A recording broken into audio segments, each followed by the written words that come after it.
Սիրելի հայրենակիցներ, ուզում եմ անդրադառնալ Նիկոլ Փաշինյանի անցած շաբաթվա հերթական հիսթերիայի նոպային հնչեցրած որոշ մտքերի։ Եթե նկատել եք, օրինակ, արդեն նա այդքան այդ ջղաձգումների մեջ չի հայտնում, երբ նրան անվանում են թուր կամ դավաճան, ձեզ հայտնի որակումները, որը հաճախ տրվում է, կարծես դրանից նա այդքան խնդիր այլևս չունի, միգուցե հասկանում է, որ այդ պիտակը այնքան է նրան կպել, որ այստեղ անիմաստ է պայքարել, բայց այդ կոռուպցիայի հարցը նրան բավական մտահոգում է եւ այստեղ երևի թե տեսնում է, որ դեռևս հնարավոր է ինչ-որ բան անել։ Ուրեմն ինչպես են որակում, երեք նայում է Սրբուհի Գալյանի հարցազրույցը, ասում է ընդդիմությունը սադրել է եւ եղել է սադրանքի պատասխան։ Իսկ սադրելը որն է, երբ որ ընդդիմադիր պատգամավորը հարց է բարձրացում, կոնկրետ հարց, որը պահանջում է պատասխան, ու այդ պատասխանը չի տրվում ու դրա տեղը այդ ինչ-որ այդ ներվային հիստերիկ շարժումներն են լինում, որակումները, մեղադրանքները, սպառնալիքները։ Հիմա ուզում խոսել Նոր գիտահարապետարանի դեպքից, շատ հաճախ, որովհետև մոռացվում է սկիզբը եւ վերջը, ինչ է ուրեմն տեղի ունեցել, ակտիվիստ Արթուր Չախոյանը խնդիր է տեսել մանկապարտեզի շինարարության հետ կապված, ծախսված գումարների, մսխումների հետ կապված, դրա մասին հարց է բարձրացնում, հետո հետևում է թաղապետի զանգը, սեռական բնույթի հայհոյանքները, որին ի պատասխան Արթուրը եւ Մեսրոպ Մանուկյան Երևանի ընդդիմադիր ավականու անդամը քաղաքական ակցիա են իրականացնում եւ այն ինչ ասել է թաղապետը շատ բան ձևով, պատկերավոր ձևով նկարի հետ կապված են անում եւ հաջորդ օրը բոլորիս հայտնի ծեծն է լինում։ Թաղապետը իր ընդունարանում ծեծում է Արթուր Չախոյանին։ Ուսրան հետևում է քաղաքացիական պայմանագիր խմբակցության հայտարարությունը քաղաքապետարանի, որ իբր քննադատելով այս երևույթը, բայց որոշը ճիշտ դնում են, այ բայց իրավապահները ինչի մի օր առաջ չեն հստակ գնահատական տվել ու դրան արդեն հետևում այն, որ ի վերջո ավելի խիստ մեղադրանք է դրվում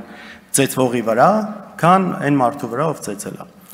Ու ինչ է ասում, հետաքրքիր է Նիկոլ Փաշինյանը դրա հետ կապված, ասում է դե ընդհանուր այսպես չընդունելով բռնությունը, ասում է դե մարդ հա կարող է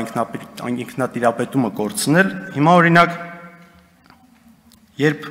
Արմեն Գրիգորյանը անհաջող միտք է արտահայտել ժամանակին, դրա դիմաց չեն ասել, մարդը կարող է սխալ արտահայտվել, այլ տարել են կալանքի ու ի վերջո այդ մարդը մահացել է դատարանի դահլիճում։ Երբ օրինակ գիտնական Ղարիբ Բաբայանը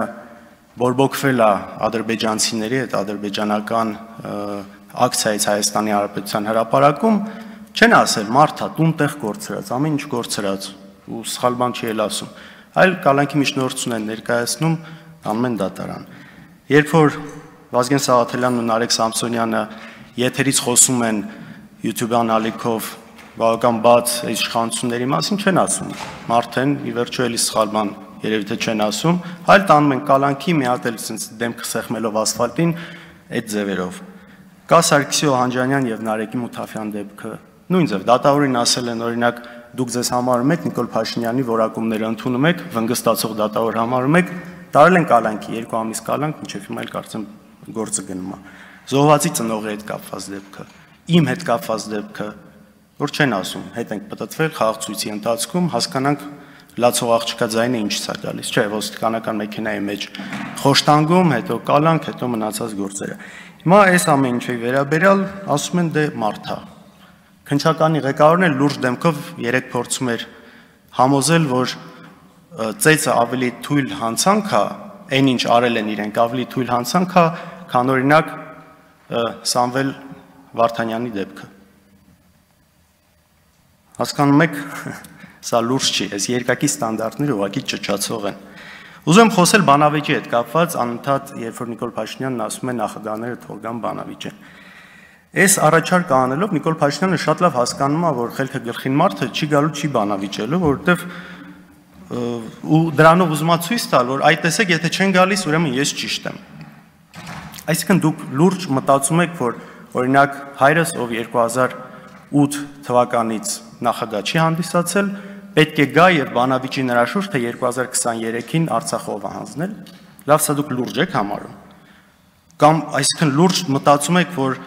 30 տարի բոլորը բանակցում էին Արցախը տալու հետ կապված, բայց այ մենակ հանճարեղ Նիկոլ Փաշինյանին է դա հաջողվել։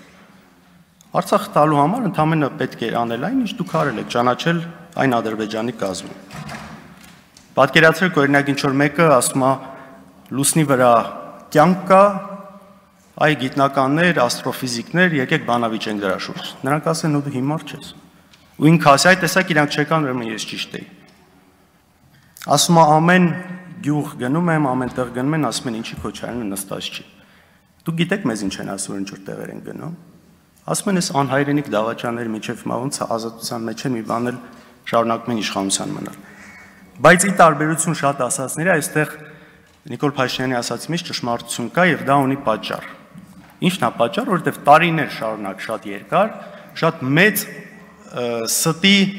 դոզա է այսպես տարածվել ամբողջ հանրության վրա եւ շատ բաներ մտել է շատերի գլուխը։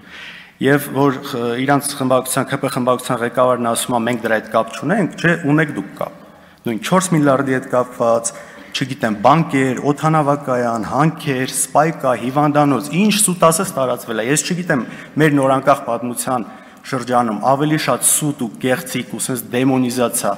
ինչ որ մեկի հանդեպ ավելի իրականացվել է, քան մեր հետ կապված։ Ու դուք եք դա տարածում։ Առաջինը այդ կեղծ նյութը արտատպել է Նիկոլ Փաշինյանի թերթը, Հայկական ժամանակը, հետո էլ հենց ինքը իր դատավորության ընթացքում դրա մասին բարձրաձայնում էր։ Այնպես որ սա միանշանակ է եւ հասկանալի է, որ մարդիկ ձեզնից լսել են տարիներ շարունակ դա, հիմա դուք 7 տարի է իշխանության եք, բարձր ձեզնից պիտի հարցնեմ, պիտի ասեն, ես բանն եք ասել, բա ինչ եղավ։ Հիմա եթե վաղը մենք լինենք իշխանության, բա մեզ են նույնը հարց տալու, եթե ձեր հետ կապված գործողություններ չլինեն։ Բնական է, չէ՞ դա։ Շատ բնական է։ Իհարկե, պարկեշ կլիներ, որ ընդունեիք, ասեիք, գիտեք Ժողովուրդ ջան, սխալվել ենք ինչ որ հարցերում, ինչ որ հարցերում էլ չափազանցացված է եղել այն ինչ որ մենք պատկերացրել ենք կամ տարածել ենք, բայց ձեզնից պարկեշություննակալը երևի միամիտնություն կլինի։ Անընդհատ կրկնվում է ապօրինի գույքի հետ կապված այն հայցը, որը մեր հետ կապված մուտք արվել դատարան 2 տարի առաջ։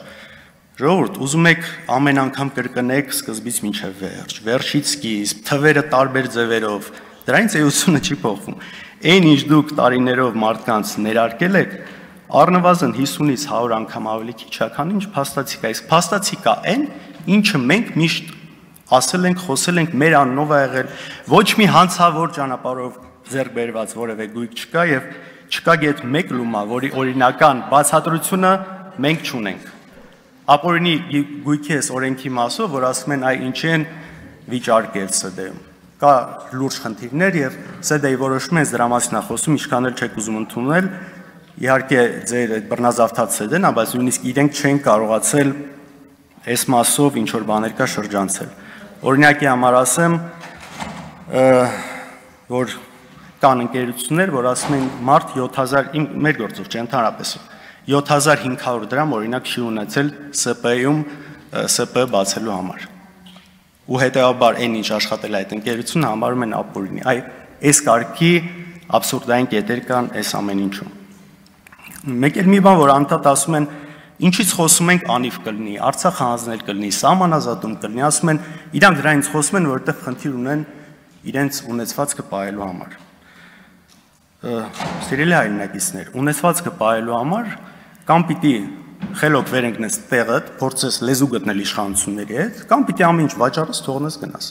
Մենք ոչ մեկն ենք արել, ոչ մյուսն ենք արել։ Ու իմիջիալուց նման բան անողներ եղել են, օրինակները բոլորիդ հայտնի է։ Մենք դա չենք արել, մեր խնդիրը դա չէ, առնվազն մինչև 23 թվականի ամառը կարող ենք այդ ամեն ինչը անել, մինչև այս գործերը լինելու։ Հիմա նաև ուզում եմ անդրադառնալ այն մեղադրանքներին եւ վիրավորանքներին, որոնք հնչեց Նիկոլ Փաշինյանի կողմից, երբ որ իմ ընդդիմադիր գործընկերներին նայելով ասում է համբալներ։ Հիմա հաջորդ օրը ինքը գնաց Մոսկվա, եթե չեմ սխալվում, ինձ հետաքրքիր է դուք ինքը նայել եք այդ տեսանյութերը։ Հիմա ով է համբալ էլի։ Կամ Ալեն Սիմոնյանը, որ իմ կին գործընկերոջը ասում է դուրս կշպրտեմ դահլիճից։ Ալեն Սիմոնյանը թող իմանա, երբ որ ու ուշադիր լինի, երբ որ իրան դուրս շպրտեմ այնտեղից, բարձր է նստած, շատ ցավոտ արնել։